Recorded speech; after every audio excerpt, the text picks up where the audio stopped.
ගරු සුන්දරලිංගම් ප්‍රදීප් මන්ත්‍රීතුමා ඔබතුමාට මිනිත්තු 13ක කාලයක් තිබෙනවා.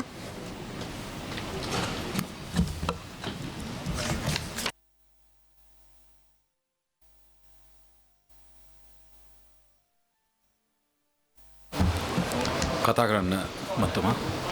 சபைக்கு தலைமை தாங்கும் විපක්ෂ නායකතුමා கௌரவ වැඩ බලන මුදල් ඇමතුමාගෙන් මම අහන්න කැමතියි ඔබතුමා සූදානම්ද ස්ටාෆ් ලෙවල් ඇග්‍රීමන්ට් එක මේ සභාවේ සභාගත කරන්න සහ ඔබතුමාට කියන්න පුළුවන්ද ලබන වසරේ අපිට ගෙවන්න තිබෙන කරන්සි ස්වප් ප්‍රමාණය සහ පොලිය සහ වෙනත් විදේශ ණය ගෙවීම් ප්‍රමාණය. බොහොම ස්තුතියි ගරු විපක්ෂ නායකතුමනි. අපි තොරතුරු ඔබතුමාට ලැබෙන සලස්වන්නම්. සුන්දරලිංගම් ප්‍රදීපන් මන්තුමා කතා කරන්න. சபைக்கு தலைமை தாங்கும் கௌரவ பாராளுமன்ற உறுப்பினர் அவர்களே, சர்வதேச இறையாண்மை பிணைப்பத்திரத்தின் மறுசீரமைப்பு தொடர்பாக அவர்கள் முன்வைத்த யோசனையின் அடிப்படையிலே பேரின பொருளாதாரத்தை இலங்கையில் ஸ்திரப்படுத்தல், நிதி ஸ்திரத்தன்மையை ஏற்படுத்தல், கடன் மறுசீரமைப்பு செய்தல், பொருளாதார அபிவிருத்தியை அடிப்படையாக கொண்டு கடன் மதிப்பீடு செய்தல் போன்ற நிபந்தனைகளை அவர்கள் முன்வைத்திருந்தார்கள். இதன் அடிப்படையிலே நான் கூறும் கருத்து மிக முக்கியமானது. ஏனென்றால் நான் பிரதிநிதித்துவம் செய்யும் மலையக மக்களுடைய பிரச்சனைகளும் இதில் உள்ளடக்கியிருப்பது மிக முக்கியமானதாக நான் நினைக்கிறேன். கௌரவ சபைக்கு தலைமை தாங்கும் பாராளுமன்ற உறுப்பினர் அவர்களே, கௌரவ சபாநாயகர் அவர்களே, நான் ரத்தினபுரி வாழ்கின்ற சிறிய எண்ணிக்கையிலான மலையக மக்களின் விருப்பத்திற்கு உரியவனாகவும் மட்டுமின்றி அங்கு வாழ்கின்ற எமது சகோதர இன மக்களின் பிரதிநிதியாகவும் நான் பாராளுமன்றத்துக்கு வருகை தந்திருக்கிறேன். எனது தந்தையார் எமது நாட்டில் ஏற்பட்ட அந்த அசாதாரண சூழ்நிலை காரணமாக இந்த நாட்டில் அடித்தட்டு மக்களுக்காக போராடிய ஒரு போராளி. அந்த போராளியின் மகனாக நான் பாராளுமன்றத்துக்கு வருகை தந்திருப்பதை பெருமையாக கொள்கிறேன். அது மட்டுமல்லாது இன்று மலையக மக்கள் பொறுத்தவரையில் இன்று இலங்கைக்கு வருகை தந்து 201 வருடங்கள் ஆகின்றன. எமது மக்களுடைய முக்கிய பிரச்சனைகள் இன்னும் தீர்க்கப்படாமல் இருக்கின்றன. உதாரணத்துக்கு எடுத்துக்கொண்டால் எமது மக்களுடைய கல்வி, சுகாதாரம், பொருளாதாரம் போன்ற எல்லா துறைகளிலும் எமது மக்கள் இன்னும் அந்த பிரச்சனைகளுக்கு தீர்க்கப்படாமல் அதே நிலையிலே வாழ்ந்து கொண்டிருக்கின்றார்கள். இன்று வீட்டுரிமை எடுத்துக்கொண்டால் இன்று 150 வருடங்களுக்கு முன்பு கட்டப்பட்ட லயன் காமராக்களிலே தான் இன்னும் 1,50,000 மேற்பட்ட மக்கள் வாழ்ந்து கொண்டிருக்கின்றார்கள்.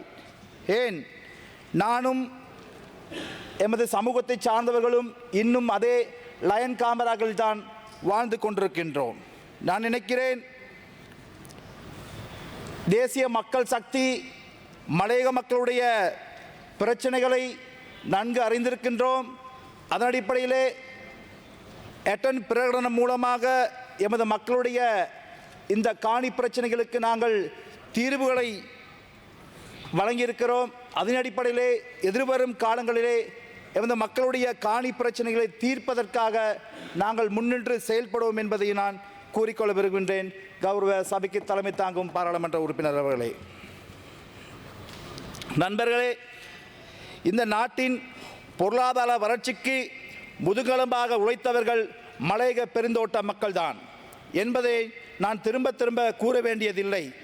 1950ஆம் ஆண்டு, 60ஆம் ஆண்டு, 70களில் இலங்கையில் பாதைகள், வண்டிகள், துறைமுக தொழில், சுகாதார வைத்திய வசதிகள், மானியங்கள் கொடுப்பதற்கு தேயிலை, ரப்பர் போன்ற உழைப்பவர்களின் மூலம்தான் கிடைக்கப்பெற்ற வருமானத்தை பயன்படுத்தி தான் நீங்கள் யாவரும் அறிவீர்கள். அத்தகைய உழைப்பில் நல்கிய மக்களாக மலையக மக்கள் சுமார் 52 வீதமானவர்கள் இன்றும் வறுமை கோட்டுக்கு கீழே வாழ்கின்றார்கள். அதாவது இந்த நாட்டுடைய பொருளாதாரத்திற்கு முதுகெலும்பாக இருந்த மலையக மக்கள் இன்னும் இந்த நாட்டிலே 52% வறுமை கோட்டு கீழே வாழ்வது மிகவும் வேதனைக்குரிய விடயமாக காணப்படுகின்றது.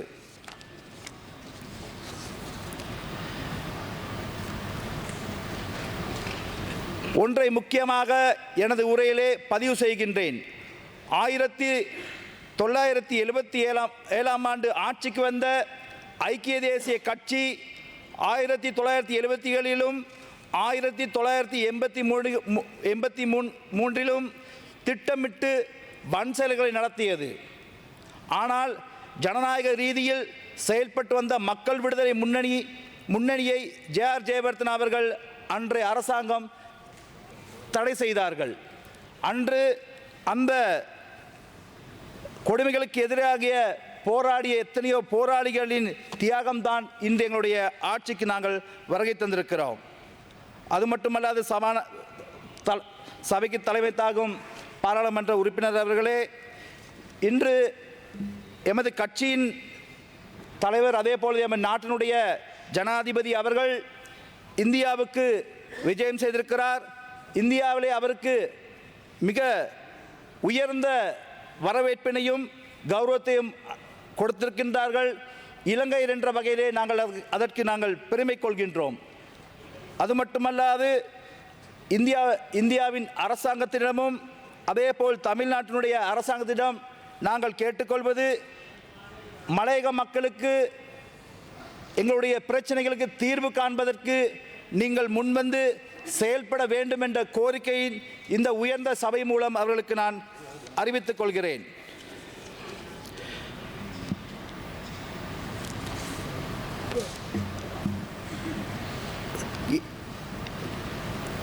சர்வதேச இறையாண்மை பிணைப்பத்திரத்தின் மறுசீரமைப்பு தொடர்பாக முன்வைத்த ஆலோசனை பிரகாரம் மக்களுக்கு வழங்கப்படுகின்ற சமூக திட்டங்கள் மூலமாக மலையக மக்கள் அதிக நன்மைகளை பெற்றுக் கொண்டிருப்பதை நான் இன்னிடத்திலே குறிப்பிட விரும்புகின்றேன். அதாவது உங்களுக்கு தெரியும், அஸ்வஸ்ம திட்டத்தின் மூலமாக 4 வகையான பிரிவினருக்கு எமது அரசாங்கம் எதிர்வரும் காலத்திலே அவர்களுக்கு வழங்கப்படுகின்ற தொகையை அதிகரித்து வழங்க தீர்மானித்திருக்கின்றோம். அதன் அடிப்படையிலே மிக வறுமை கோட்டிற்கு கீழ் வாழ்பவருக்கு வழங்கப்பட்ட 4250 ரூபாவை 5000 ரூபாவை நாங்கள் உயர்த்தியிருக்கிறோம். வறுமை கோட்டுக்கு கீழே வாழும் மக்களுக்கான கொடுப்பனவு 7500 ரூபாவிலிருந்து 8750 ரூபாவாக நாங்கள் உயர்த்தியிருக்கிறோம். அது மட்டுமல்லாது பாதிப்படையக்கூடிய மக்களுக்கு வழங்கப்பட்ட 8500 ரூபாய் கொடுப்பனவை 10000 ரூபாவாக உயர்த்தியிருக்கிறோம். இடைநிலை மக்களுக்கு வழங்கப்பட்ட கொடுப்பனவாக 15000 ரூபாவை நாங்கள் 17500 ரூபாவாக உயர்த்தியிருக்கிறோம். உண்மையிலே இந்த அஸ்வஸ்ம திட்டத்தின் மூலமாக மலையக மக்களுக்கு பெரிய ஒரு நன்மை கிடைத்த செயல்பாடாக இருக்கின்றது. ஏனென்றால் மலையக மக்களை பொறுத்தவரையில் இந்த பொருளாதார சிக்கல் காரணமாக எமது மக்கள் பல்வேறுபட்ட துன்பங்களுக்கும் துயரங்களுக்கும் ஆளாகி இருக்கிறார்கள். அதாவது இன்று தோட்டப்புறங்களிலே இன்று அந்த மக்களுக்கு தோட்டங்களில் வேலை கிடையாது. பசுமையான தோட்டங்கள் எல்லாம் இன்று காடுகளாக மாறி இருக்கின்றன. எனவே வேலை இல்லாத மக்களுக்கு இந்த மறுசீரமைப்பு வழங்கப்பட்ட இந்த கொடுப்பனமாக எமது மக்கள் ஒரு ஆறுதலையும் ஒரு சிறிய நிம்மதியும் அடைய என்பது உண்மையான கருத்தாகும். இதன் மூலமாக 1.7 மில்லியன் மக்கள் தொகையினர் நன்மை பெறுவதை நான் குறிப்பிட்டுக் கொள்ள விரும்புகிறேன். மலையக மக்களின் முக்கிய பொருளாதாரமாக காணப்படுகின்ற பெருந்தோட்ட பயிர் செய்கை இன்று உங்களுக்கு தெரியும் பாரிய பிரச்சனைகளுக்கு உட்பட்டிருக்கின்றன. ஒரு காலத்திலே மொத்த தேசிய உற்பத்தியில் 23% காணப்பட்ட அந்த முதுகெலும்பாக காணப்பட்ட பொருளாதாரம் இன்று பாரிய வீழ்ச்சி காணப்படுவது மிகவும் வேதனைக்குரிய விடமாக காணப்படுகின்றது. அதனால் இன்னும் 52% எமது மலையக மக்கள் வறுமை கோட்டுக்கு கீழ் வாழும் மக்களாகவே இருக்கிறார்கள். இன்று அவர்களுக்கு வழங்கப்படுகின்ற நாள் சம்பளம் 1350 ரூபாய் மாத்திரமே. இன்றும் அவர்களுக்கான உரிய சம்பளம் வழங்கப்படவில்லை. நாட்கூலிகளாக வாழ்கின்றார்கள். வேலையில்லா பிரச்சனைகள் முகங்கொடுக்கின்றார்கள். இன்று அதிகளவு நோயாளிகள் இன்று மலையகத்திலே காணப்படுகின்றார்கள்.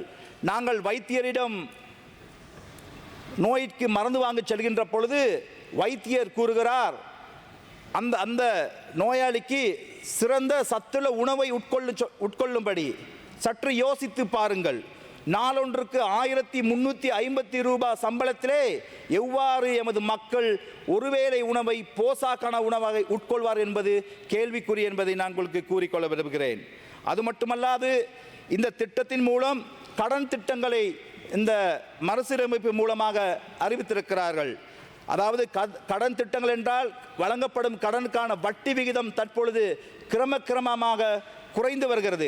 அந்த அடிப்படையிலே சிறு வியாபாரிகள் அதே போலும் அல்லது வீடு கட்டுவதற்கான கடன் வாங்குகிறவர்கள் ஓரளவு இந்த கடன் மூலமாக அவர்கள் பிரச்சனையை தீர்த்துக் கொள்வதற்கான சந்தர்ப்பம் கிடைக்கின்றது. கௌரவ உறுப்பினர் அவர்களே, இன்னும் 2 வினாடிகள் இருக்கிறது. அது மட்டுமல்லாது இன்று இந்த கடன் திட்டம் மூலமாக மலையகத்தில் மக்களுடைய வறுமை ஓரளவு குறையக்கூடிய வாய்ப்பு கிடைத்திருக்கிறது.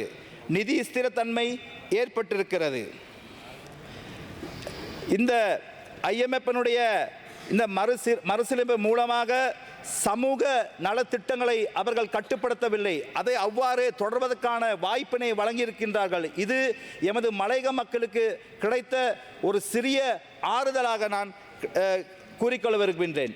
அது மட்டுமல்லாது எரிபொருளின் விலை குறைப்பும் எமது மக்களுக்கு, அதாவது இன்று மலையகத்தில் அதிகமான இளைஞர்கள் ஆட்டோ மோட்டார் பைசிக்கிள் தான் வைத்திருக்கிறார்கள். பெரிய பெரிய காரெல்லாம் அவர்கள்ட்ட கிடையாது. எனவே இவ்வாறான அடித்தட்டு மக்களுடைய போக்குவரத்துக்கு இந்த விலை குறைப்பு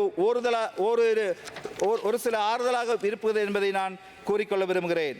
சபைக்கு தலைமை தாங்கும் பாராளுமன்ற உறுப்பினர் அவர்களே, அது மட்டுமல்லாது ஊழல் மோசடிகள் ஒழித்தல். ஊழல் மோசடிகள் மூலமாக மலைய மக்கள் பெரிதும் பாதிப்பட்டிருந்தார்கள். அந்த மக்களுடைய தேவைகளை பூர்த்தி செய்வதற்கும் லஞ்சம் கொடுக்க வேண்டிய தேவை கடந்த காலத்தில் ஈடுபடுகிறது. எனவே இந்த ஊழல் ஒழிப்பு மூலமாக அந்த மக்களுடைய தேவைகளை அவர்கள் நியாய முறையில் செய்வதற்கான வாய்ப்பு கிடைக்கும் என்று நாங்கள் நம்புகிறோம். நான் இறுதியாக ஒன்றை கூறிக்கொள்ள விரும்புகிறேன். மலையகத்திலே 1,50,000 மக்கள் முகவரியற்று வாழ்ந்து கொண்டிருக்கின்றார்கள். அந்த 1,50,000 மக்களிலே நானும் ஒருவன். அதாவது நான் வாழ்வது தோட்டப்புற லயன் காமரையில் நாங்கள் வாழ்ந்து கொண்டிருக்கின்றோம்.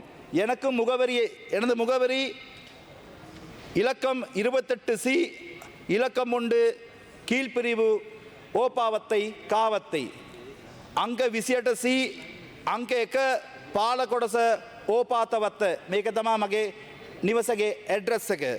අපි සුනිල් සහෝදරයාට හොඳට දන්නවා ඒ සම්බන්ධව. இறுதியாக நான் ஒன்றை கூறிக்கொள்ள விரும்புகிறேன்.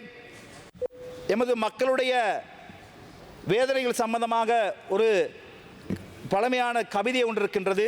அந்த கவிதையிலே கூறப்பட்டிருக்கிறது, கோண மலையேறி கோப்பி பழம் பருக்கையிலே ஒரு பழம் தப்பிச்சின்னு உதச்சானையா சின்னதுரை என்று கூறப்பட்டுள்ளது. ஆனால் இன்றும் எமது மக்களுடைய அத்தியாவசிய தேவைக்காக மலசல கூடத்தை கட்டிக்கொள்ள முடியாமல் இருக்கிறார்கள்.